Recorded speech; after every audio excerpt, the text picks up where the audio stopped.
ដោយសារតែភាសាអង់គ្លេសក្នុងការប្រឡងបាក់ឌុបគេបែងចែកជា4 Part 1 តាក់ទងទៅនឹង vocabulary Part 2 តាក់ទងទៅនឹង grammar Part 3 reading ហើយនិង Part 4 គឺ writing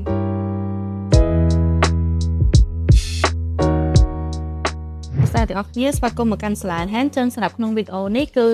យើងធ្វើជារបៀប podcast រវាងអ្នកគ្រូនិងអ្នកគ្រូតូចតាន់ហើយសម្រាប់ topic របស់យើងដែលនិយាយក្នុងវីដេអូនេះគឺយើងនិយាយអំពីគន្លឹះដើម្បីទទួលបាននិទេសល្អសម្រាប់មុខវិជ្ជាភាសាអង់គ្លេសក្នុងការប្រឡងបាក់ឌុបចឹងសម្រាប់សំណួរដែលអ្នកគ្រូមានសួរទៅកាន់អ្នកគ្រូតូចតាន់គឺមាន3សំណួរ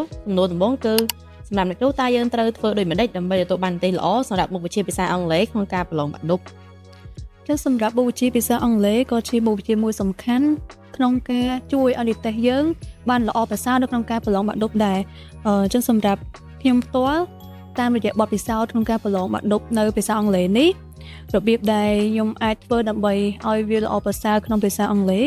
ទី1គឺយើងត្រូវចេះច្បាស់ពីមូលដ្ឋានគ្រឹះរបស់ភាសាអង់គ្លេសមានដូចជា vocabulary grammar reading ហើយនិង writing ហើយនៅក្នុងមូលដ្ឋានគ្រឹះនឹងដែរយើងអាចអនុវត្តជាមួយនឹងវិញ្ញាសាចាស់បាក់ឌុបឆ្នាំមុនដើម្បីឲ្យយើងដឹងពីរបៀបដែលគេដាក់វិញ្ញាសារបៀបដែលយើងធ្វើហើយនឹងកំណែទម្រង់វិញ្ញាសាដើម្បីឲ្យយើងងាយស្រួលនៅក្នុងការរៀនពីមូលដ្ឋានទាំងអស់ហ្នឹងនិងកម្រិតនៃការដាក់វិញ្ញាសានីមួយៗអរគុណអ្នកគ្រូចឹងសំណួរបន្ទាប់តើអ្នកគ្រូគិតថាវាពិបាកទេសម្រាប់ដែលសិស្សគាត់អត់មានមូលដ្ឋានគ្រឹះសោះហើយគាត់ត្រូវសល់រយៈពេលតិចតួចក្នុងការត្រៀមខ្លួនប្រឡងសម្រាប់សិស្សដែលអត់មានមូលដ្ឋានគ្រឹះសោះអាចថាពិបាកតែក៏មិនបានន័យថាយើងអាចធ្វើបានគ្រាន់តែពិបាកជាងសិស្សដែលគេមានមូលដ្ឋានគ្រឹះហើយអញ្ចឹងសម្រាប់មូលដ្ឋានគ្រឹះភាសាអង់គ្លេសជាចាំបាច់គឺយើងត្រូវចេះ grammar អញ្ចឹង grammar ហ្នឹងមាន tense ជាច្រើនដូចជា present simple past simple present perfect ឬក៏ present continuous ជាដើមអញ្ចឹងសម្រាប់តកតងទៅនឹង grammar យើងអាចរៀនពីមូលដ្ឋានគ្រឹះវាដូចជារបៀបនៃការប្រើប្រាស់ tense នីមួយៗរៀនអំពីទម្រង់របស់ tense យើងដឹងថាតើ sentence ហ្នឹងស្ថិតនៅក្នុងទម្រង់ណាមួយ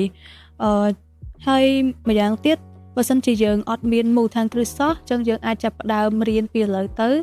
រៀនដោយខ្លួនឯងឬក៏តាម course នៅក្នុង online ផ្សេងៗយើងអាចស្រាវជ្រាវពីវិញ្ញាសានៅឆ្នាំចាស់ៗយកមកសិក្សាខ្លួនឯងឡើងវិញឬក៏រៀនពីមូលដ្ឋាននៅក្នុង YouTube ភាគច្រើនយើងអាចឃើញពីការបង្រៀនទាក់ទងទៅនឹងវិញ្ញាសាបាក់ឌុបដែរអរគុណអ្នកគ្រូចង់សំណួរចុងក្រោយតើអ្នកគ្រូមានគន្លឹះអ្វីខ្លះសម្រាប់សិស្សដែលគាត់ត្រៀមលើមុខវិជ្ជាភាសាអង់គ្លេសរយៈពេល3ខែមុនប្រឡងដោយសារតែភាសាអង់គ្លេសក្នុងការប្រឡងបាក់ឌុបគេបែងចែកជា4 Part 1តាក់ទងទៅនឹង vocabulary Part 2តាក់ទងទៅនឹង grammar Part 3 reading ហើយនិង Part 4 គឺ writing អញ្ចឹងសម្រាប់ vocabulary ដូចតែខ្ញុំបាន mention នៅខាងដើមអញ្ចឹងគឺយើងអាចរៀនពីវិញ្ញាសាចាស់បានហើយម្យ៉ាងទៀតយើងអាចរក reading ណាដែលត្រូវទៅនឹងកម្រិតរបស់យើងតាម social media ដើម្បីរៀនពីពាក្យថ្មីៗនៅក្នុង reading ហ្នឹងហើយសម្រាប់ grammar គឺយើងជាចាំបាច់ត្រូវតែយកអំពី tense នីមួយៗរបៀបនៃការប្រើនៅទម្រង់របស់ tense ទាំងអស់ហ្នឹងអញ្ចឹង grammar យើងមាន tense ប្រហែលយើងត្រូវតែចាំពីទម្រង់របស់វាហើយនិងរបៀបប្រើនៃ tense នីមួយៗតកតងទៅនឹង reading ក៏ដូចនឹង vocabulary ដែរយើងអាចរៀនពីវិញ្ញាសាចាស់បានយើងយកមកយើងអាចមើលពីវិញ្ញាសាចាស់របៀបនៃការសួរសំណួរនិងកម្រិតនៃ reading នីមួយៗហើយសម្រាប់ writing ចំណុចនេះក៏សំខាន់ដែរអញ្ចឹង writing នៅក្នុងបាក់ឌុបមិនមែនជា writing ដែលលក្ខណៈ advance អីទេគឺធម្មតាប៉ុន្តែបើសិនជាយើងអត់ដឹងពីរបៀបសរសេរអាចនឹងពិបាកសម្រាប់យើងអញ្ចឹងសម្រាប់ writing គេបែងចែកជា2ទាក់ទងទៅនឹងparagraph ហើយនិង essay អញ្ចឹងយើងត្រូវចាំថាតើបែបណាដែលហៅថា paragraph ហើយបែបណាដែលហៅថា essay អញ្ចឹងយើងដឹងថា paragraph គឺជាក្រុមនៃល្បះហើយ essay គឺជាក្រុមនៃ paragraph អញ្ចឹងយើងត្រូវយល់អំពីទម្រង់នីមួយៗនៃ writing ហើយជាពិសេសយើងត្រូវអនុវត្តពីវិញ្ញាសាចាស់ឬក៏ topic ផ្សេងៗដែលយើងឃើញក្នុង social media ផ្សេងៗនៅក្នុងការអនុវត្តបើសិនជាយើងអនុវត្តច្រើនធ្វើឲ្យយើងស្ទាត់ក្នុងការសរសេរអញ្ចឹងក៏អត់សូវមានបញ្ហាជាមួយនឹងការ writing សម្រាប់ខ្ញុំចង់ add តិចអ្នកគ្រូគាត់ថាសម្រាប់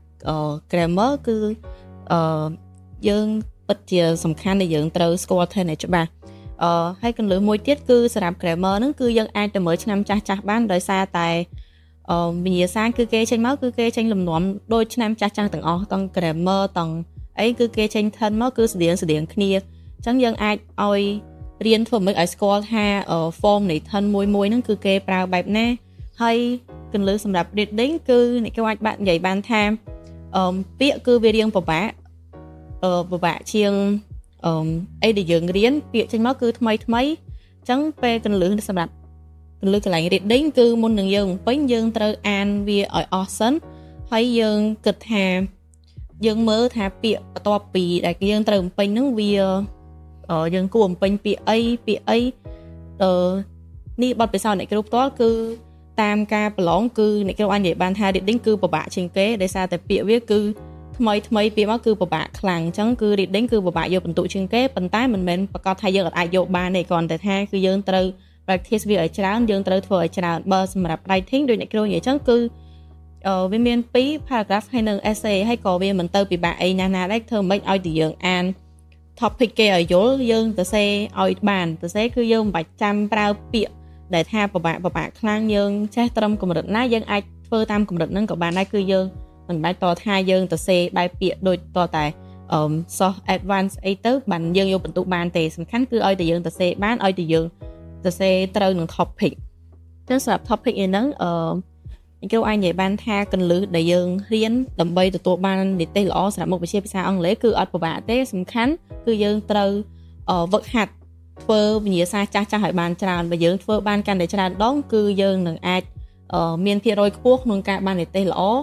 ក្នុងភាសាអង់គ្លេសព្រោះភាសាអង់គ្លេសដូចអ្នកគ្រូនិយាយចឹងគឺដូចអ្នកគ្រូតននិយាយគឺក៏វាជួយទាញនិទេសយើងដូចគ្នាព្រោះគេ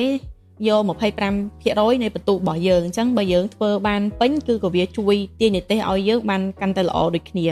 សម្រាប់ទេពតទៅនឹងការប្រឡងបាក់ឌុបជាមួយនឹងភាសាអង់គ្លេសគឺមានតែប៉ុណ្្នឹងទេអញ្ចឹងអ្នកទាំងអស់គ្នាអាចយកទេពទាំងអស់នេះទៅអនុវត្តជាក់ស្ដែងជាមួយនឹងការ